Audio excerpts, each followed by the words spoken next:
This is Dr. Lori Gardner, and I will be lecturing on drugs affecting the integumentary system for Nursing 517.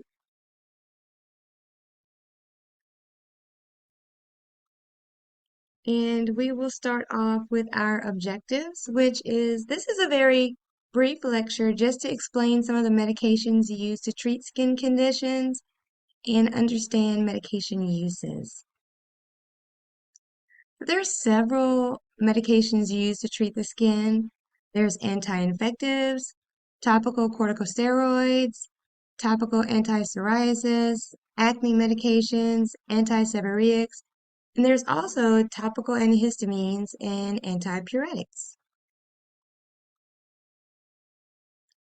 There's burn treatments, there's topical immunomodulators, there's cauterizing and destructive agents. There's topical anesthetics, Minoxidil, and several other topical agents. Some of these you'll be exposed to in clinic and need to understand how to use. So we'll go over some of the most common. First of all, the basic principles. Know what you're treating. If you're in clinic, you see some red, hot skin, think about what you have to treat and the medications that are most commonly used to treat skin medication. So throughout the semester, you've learned about several different medications, but not all are used to treat the skin. So know what you're treating. It's good practice to get a culture in sensitivity. And why is that? Because you could be treating a medication with the wrong, you could be treating an infection, with the wrong medication. So always do a culture in sensitivity to make sure that the organism that you're treating is sensitive to the medication that you're using. Treat empirically if needed. Follow the progress of the patient. Have that patient come back in and make sure that the medication is actually curing the infection. Watch for resistance. You prescribe an antibiotic, you have your patient come back, is getting worse, not getting better. You need to check that culture and sensitivity because your antibiotic is probably not working. And change your anti-infective that you've prescribed as you need to. It's okay to start an antibiotic, see if that one is not sensitive or that one is not effective, and change it.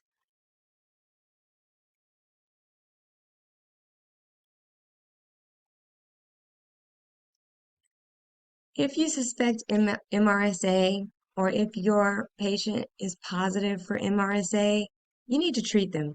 Carriers need to be treated, and they're treated with an intranasal mupicorine.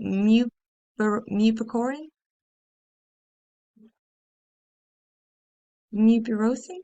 I never say that right. Sorry, guys. Um, but you treat them by putting 1 gram into the nares twice daily for 5 days.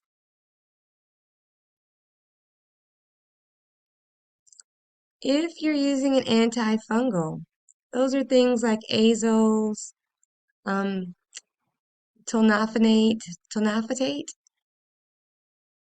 allylamines, benzylamine, cyclopurox, alamine, and nystatin. Antifungals will not treat bacterial. They treat fungi.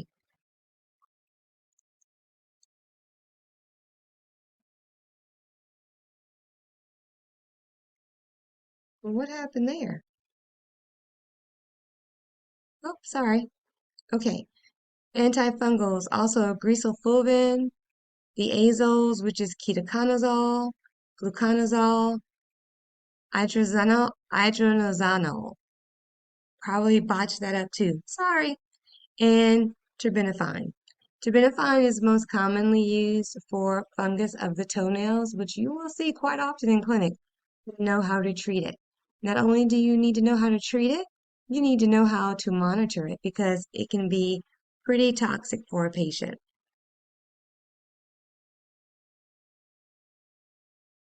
We have the the candidiasis. Probably botched that up too. You have the cutaneous candidias. That would be some over-the-counter medications, the azoles, the nystatins, and prescription azoles. Gentin violet, which is used to treat thrush. Fluconazole is second line for thrush or vaginal candidus. We'll go with candidus because that's how I'm used to saying it. If you have a patient that comes in with tinea capitis, you would use griselfulvin, terbinafine. You may use selenium sulfide or ketoconazole. Now that's not, the shampoos work really well. If you're going to use terbinafine, you need to know how to monitor it, and we will go over how to monitor if you have a patient on terbinafine. That's important.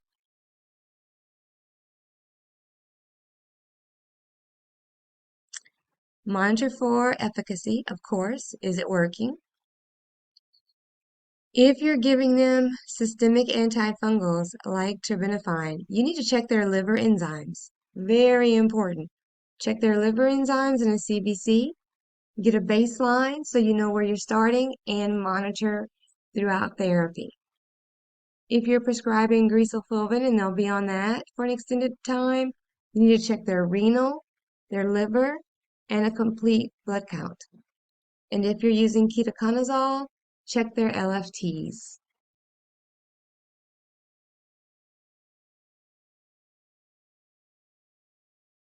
So remember that terbinafine, you're going to do that at baseline. You'll check the LFTs and the CBC. For all the systemics, you're going to check their liver enzymes.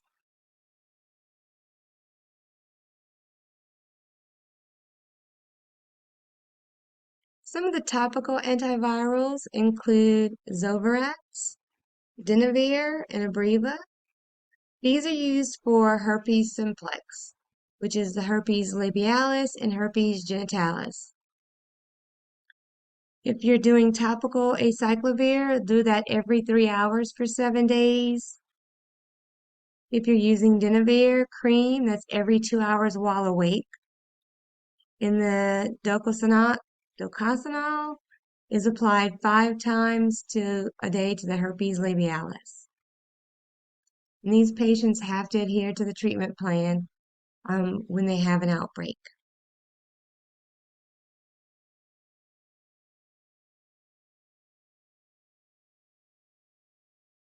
Some systemic retinoids that you may see, isotretinoin, that's used for severe nodular cystic acne.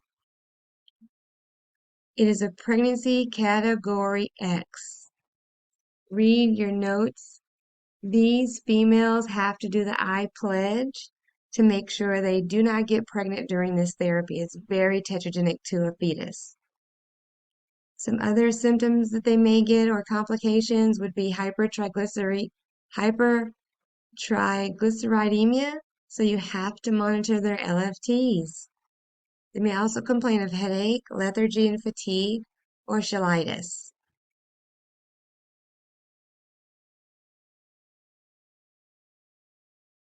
Some of the topical antihistamines. Do know that if you're prescribing a topical antihistamine, they cannot combine that with systemic diphenhydramine. Very important to educate your patients because they don't know. So if they're taking systemic diphenhydramine, let them know that they can't use topical antihistamines as well.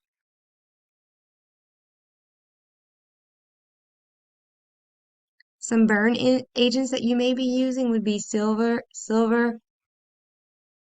sulfadazine or silvadine is what we call it. That would be topical anti-infective, broad spectrum. They may have a little bit of transient leukopenia when using it, and they need to apply that to their burns 1 to 2 times a day.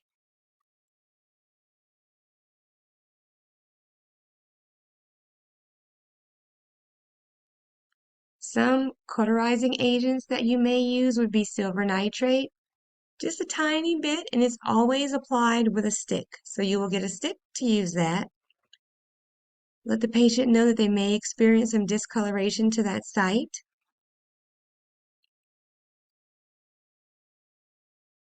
Podophyllum resin is used to treat warts, so that's cytotoxic to wart cells. So if a patient comes in with warts and you have that available in the clinic, you'll use that. Also on genital warts, and you want to use that if you're treating genital warts to make sure you're just applying it to the genital wart. Use a Q-tip to apply that.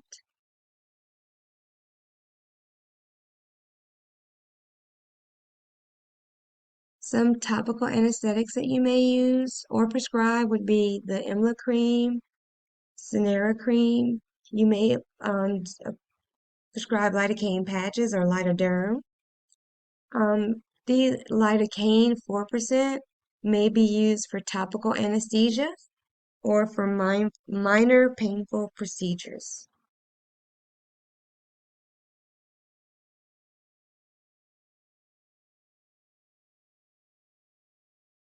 And we have topical minoxidil.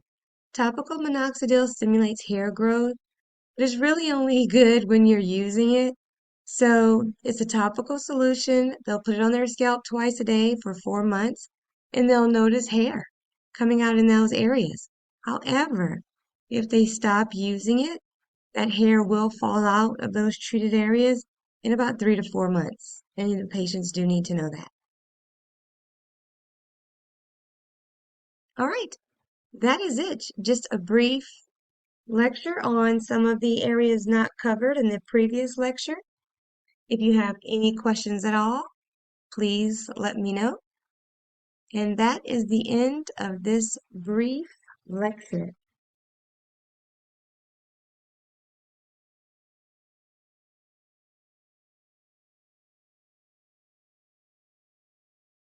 Well, we're going to try and end this lecture. Let's see if I can stop it.